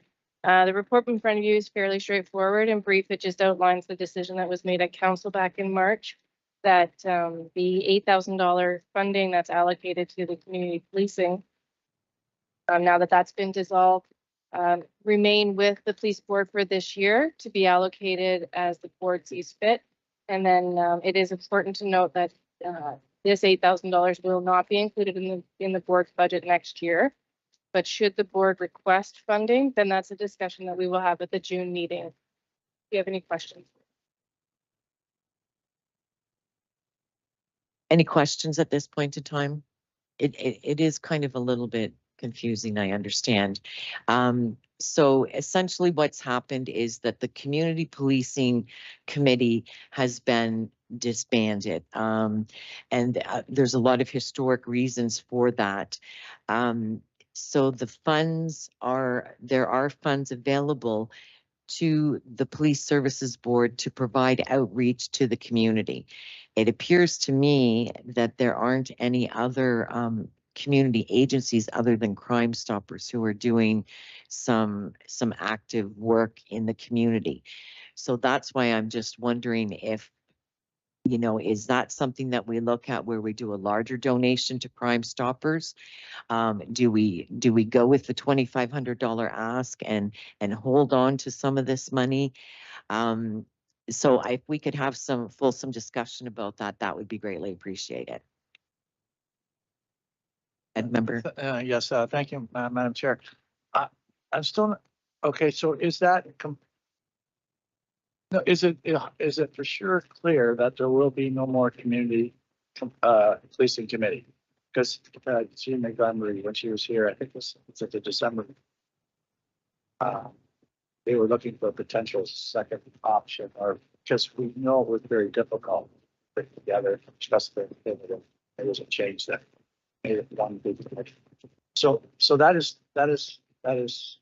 going to be for sure gone, right? That was Yes, that's been decided by council. It's come back to council a couple times and it went through our budget and stuff. So it no longer an entity. Now, so there's extra money there, but that extra money is only one time thing. So when we think about something that just as an example, Crime Stoppers, like for example, we used to get 2,000 a year, and we are a very small. We have extra money, so we have a small amount. So if whatever we contribute to, we want to keep it at least that amount going forward. So and I agree with what George just said as well. Guys, to trying to move it up where we can because there has been inflation. So and that money is going to be out there in the communities some way, right, over time. But we just got to make sure we don't overcommit. That we end up in a scenario up the road where we have to say, "Oh, sorry, you have to block your phone." And I think it's probably wise that way. So, no, I because agree. if there's some not spent, then it will get it'll ride up into a further time, right? Because it's already in this budget, so we don't have to use it all. Because we know in 2024 it will be none. Zero, so go from 8,000 to zero. So there'll be some left over, like even if we have to have somebody extra at a conference or something with for very good reasons. Take it from. Yeah. I think what you're saying makes perfect sense. And that's why I just wanted to make sure before we did anything specific with, and I certainly don't want to say that we should be giving it all to Crime Stoppers or anything. I just wanted to make sure that we were very clear that we don't have our community policing committee anymore. So just looking at those funds that we have, and we have committed some already for a conference today. And yeah, I think that $2,500 ask is reasonable on behalf of Crime Stoppers, and they certainly are very visible within the community. And I think that that's a good bang for the buck. Go ahead, Member Van and Rishi. Yes, thank you, Madam Chair. And through you, I would concur. I think the 2,500 sounds reasonable to me. So if we're looking for a seconder, if Member Santos's motion still sits on the floor without a seconder, can we continue with that? Or being that is not good, would you like it to be a motion? I think we should probably start with a new motion just to make sure that we have someone around the So table. I'll who can- second Willie's proposal. Okay, so we'll go with a motion from Member Van Houten that we do with a $2,500 donation to Crime Stoppers, and second it by Member Van den Rishi.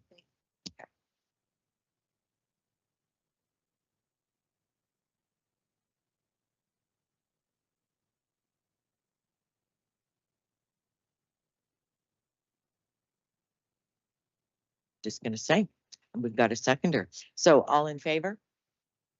Anybody opposed? No, that is carried. So correspondence arising from previous business, we have no correspondence. Now, at this point in time, we haven't, not that I remember, we may be before I joined, but we will be going into closed session today. May I have a motion to go into closed session at 11:14 a.m.? Oh, yes, Tracy? Sorry, just to back up, can you, we didn't get a mover and a seconder to see the new policing report. Mover and a seconder to receive that. Member Van den Rishi, second it by Member Cruz. Okay. So, looking for a motion to go into closed session at 11:14 a.m. Seconder? Okay, I thought we did actually. I guess we didn't. Okay, all those in favor. With a small group, it's hard because you're looking at everybody and you see them going, At this point in time, it'll be 11:15 by the time we go into closed session. I just changed the time. Motion to move. Okay, Member Cruz, a seconder for that. Member Van Houten, all in favor? Okay. So we will head into closed. It's a bit of a field trip today. The two offices on this floor are in use. So we will follow the clerk and she will take us down to our room for our closed session agenda.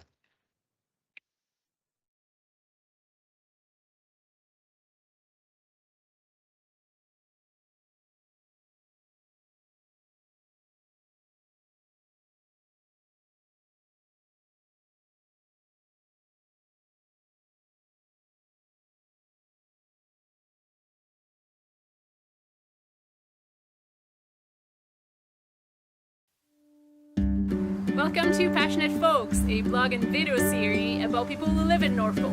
People that get involved in our community, people that are passionate about living here. We sit down, have a conversation, and learn about their stories.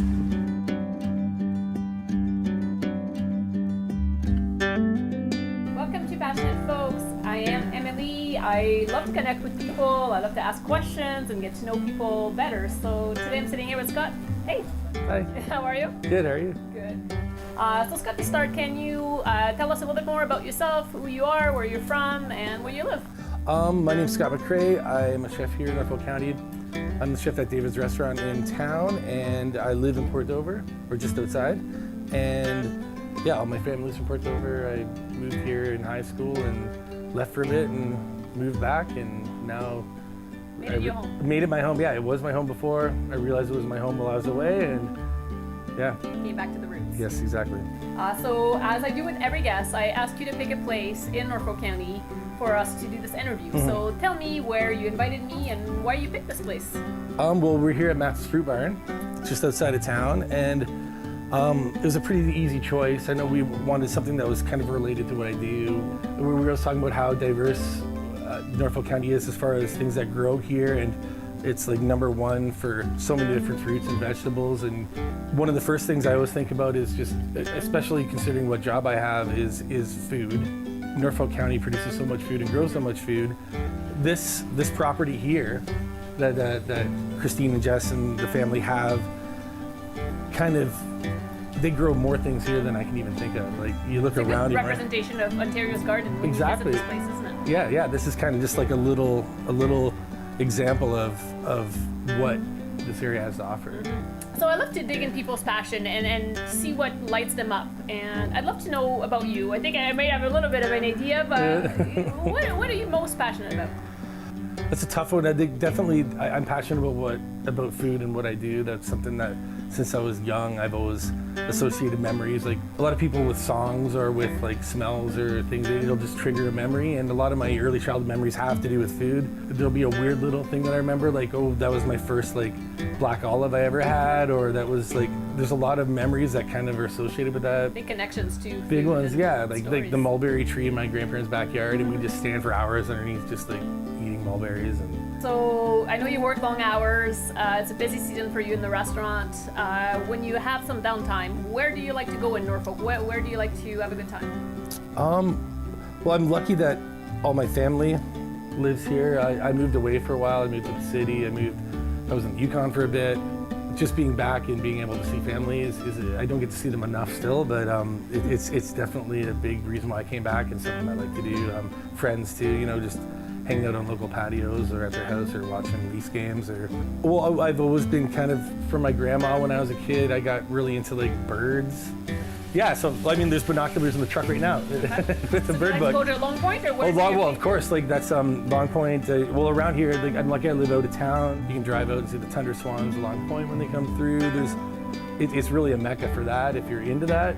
I'm a bit of a weird, obsessive record collector, and I've got a lot of records. Do you like to see live music around? Is there Oh, of course. decent bands that are around that you like to? Oh, tons. Yeah, it is. Yeah, it's great. I mean, like a lot of my friends are musicians, and there's not a ton of downtime, but when there is, it's like sometimes just things that are just nice and relaxing. It always helps when you have like a local brewery. And there's a lot to pick from, so. Yeah, there's a lot of great ones. It's really exploded, especially since I moved back from Toronto about 10 years ago, and even in that time, it's the wine scene, the beer scene, the ciders, like all that has just exploded, and it's all really good. Like, So do you think, like, just back to the winery and the brewery, like, you know, after high school and when you wanted to leave and get to the city and get out of here and coming back and finding it like right here?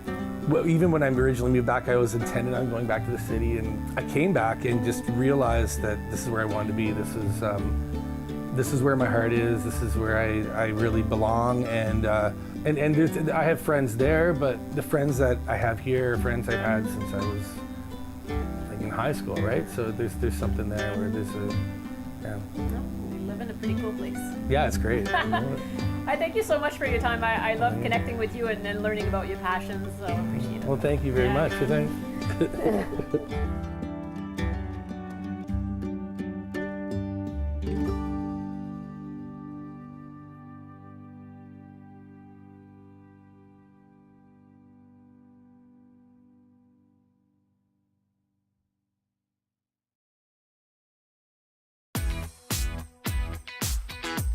My name is Jim Toombs. I'm an Associate Purchasing Specialist here at Toyotetsu, also known as TTCA. Here at Toyotetsu, we're responsible for supplying Toyota with car parts, mainly automotive frame for the Lexus, the Corolla, and other Toyota models. I started here in May of 2016. I was in welding. Here I am 2 years later, and I'm a salaried position.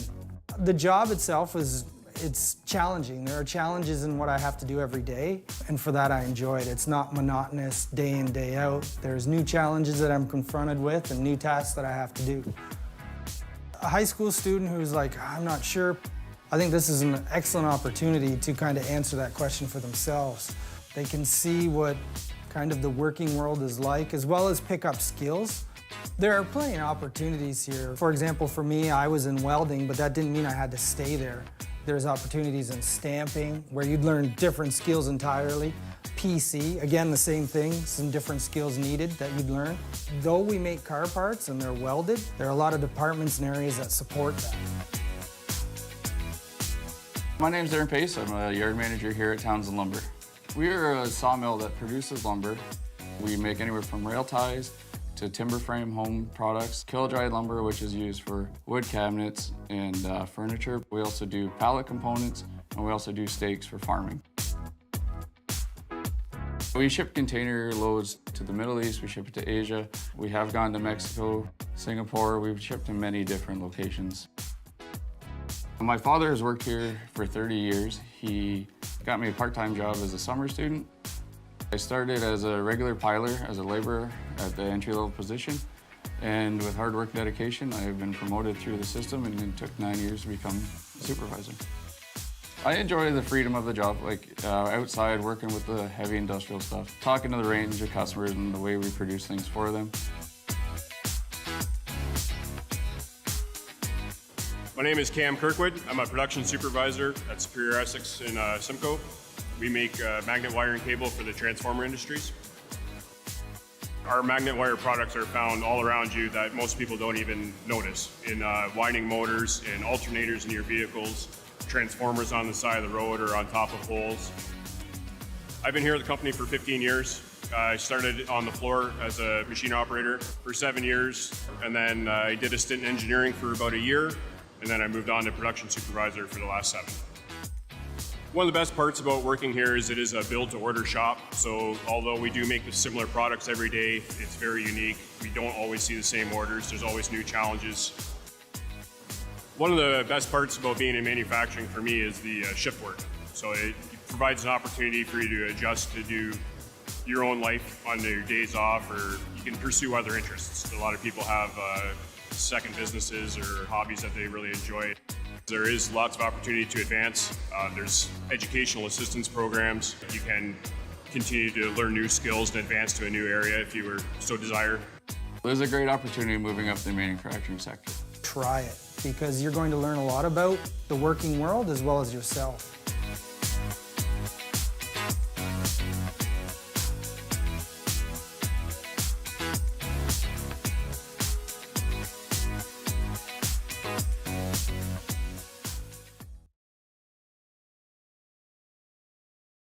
Welcome to Passionate Folks, a blog and video series where I'll be highlighting people from Norfolk County who have a passion, who are involved in our community, who are the movers and shakers. So I'm excited to introduce every month somebody new from Norfolk that will bring you their story, their passion, and share it all with us. Come on in. All right, welcome to the first episode of Passionate Folks. I'm Emily, and I love to dig in people's life and getting to know more about them. I'm here with Jess today. Thanks, Jess, for showing up. Thank you for having me. This Yes. is so exciting. So just for the people that don't know you, introduce yourself. Tell me a little bit more about you and the person that you are. Sure. Well, my name's Jess, and I grew up in Waterford, more specifically Boston, more specifically Bill's Corners. I'm a passionate Norfolk advocate. I love this area. I love theater. I love music. I love anything arts related. Also a passionate advocate for entrepreneurs in the area. So I invited you to pick a location in Norfolk that meant something to you. So tell us where we are and why you picked this place. All right, we are here in Simcoe Little Theater. It's on the corner of Talbot and Yonge in downtown Simcoe.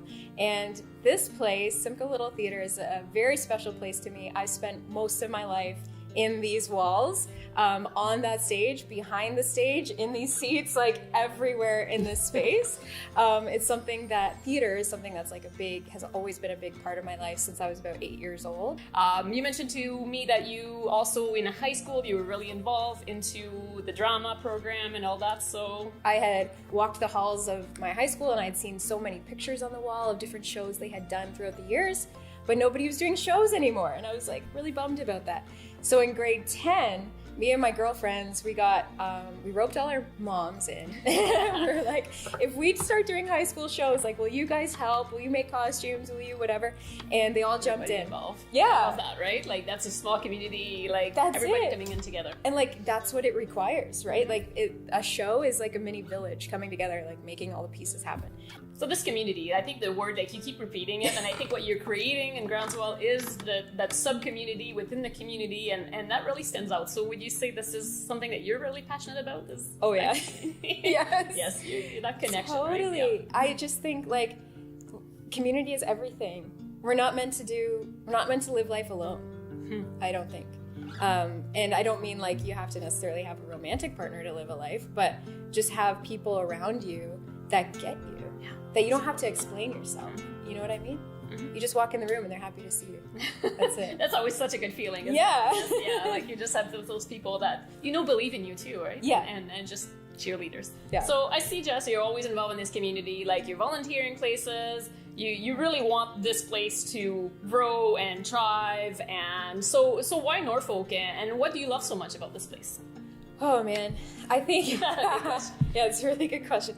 It's a combination of things. I think the geography that we live in, you know, the nature we have around us, that is a huge benefit of being in Norfolk.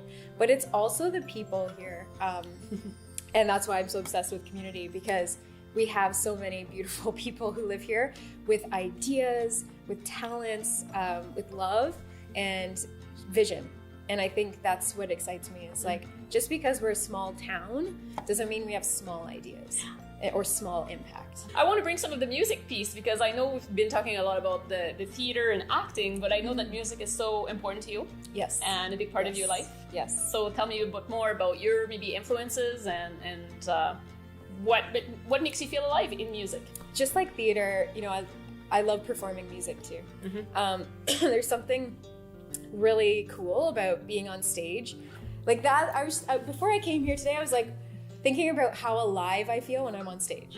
And I think that everyone kind of looks for that thing that makes them feel alive. Yeah.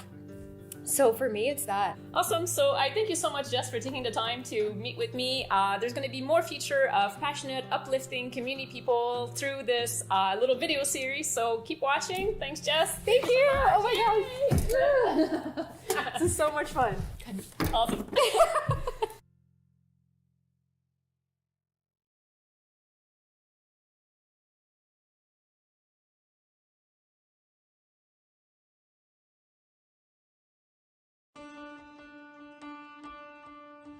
Welcome to Passionate Folks, a blog and video series about the people that live in Norfolk, people that are passionate, people that are involved in their community, people that bring a lot of positivity. This is about story and conversation. Join us for the second guest.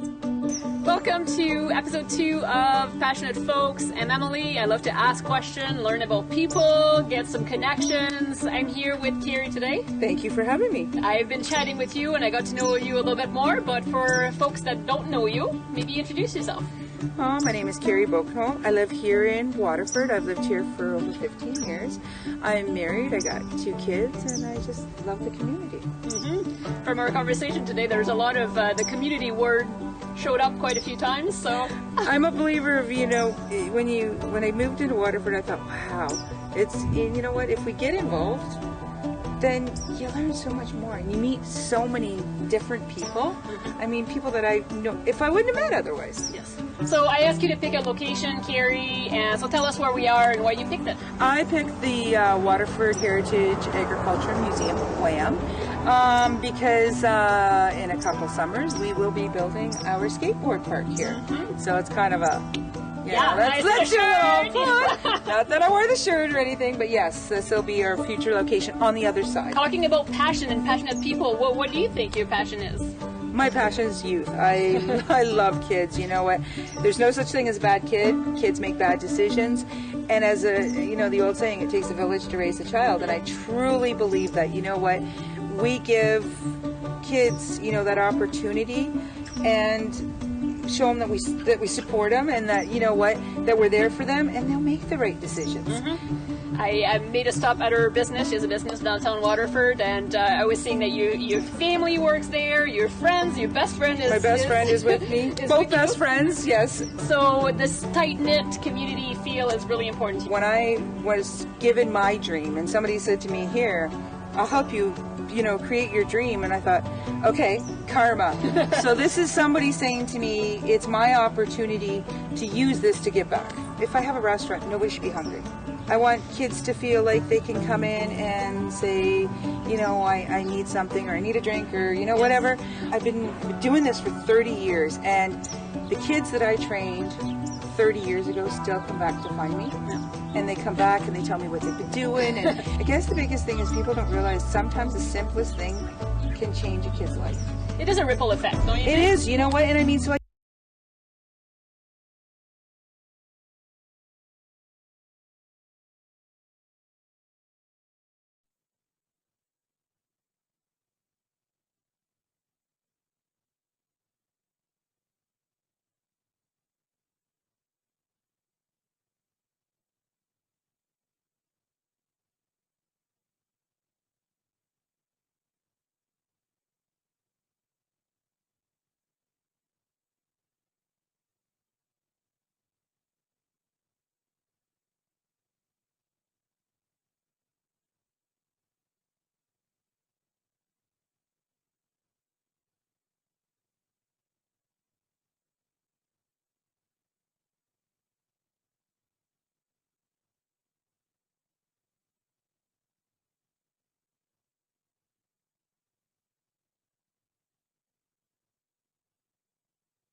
We are live now. May I have a motion to reconvene in open session at 11:34 a.m.? Member Vanden Rishi, seconder, Member Cruz, all in favor? That's carried. And do you want to read that or do you want? Okay, and may I ask the deputy clerk to read the motion from closed session? That the cannabis enforcement update be received for information.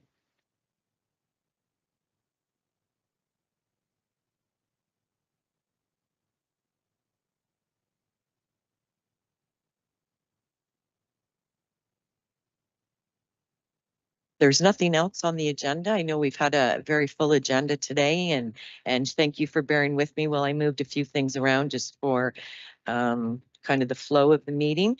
But may I have a motion to adjourn at 11:35 a.m.? Member Vanden Rishi and a seconder. Member Van Houten, all in favor? And this meeting is adjourned. Thank you very much and have a wonderful spring day.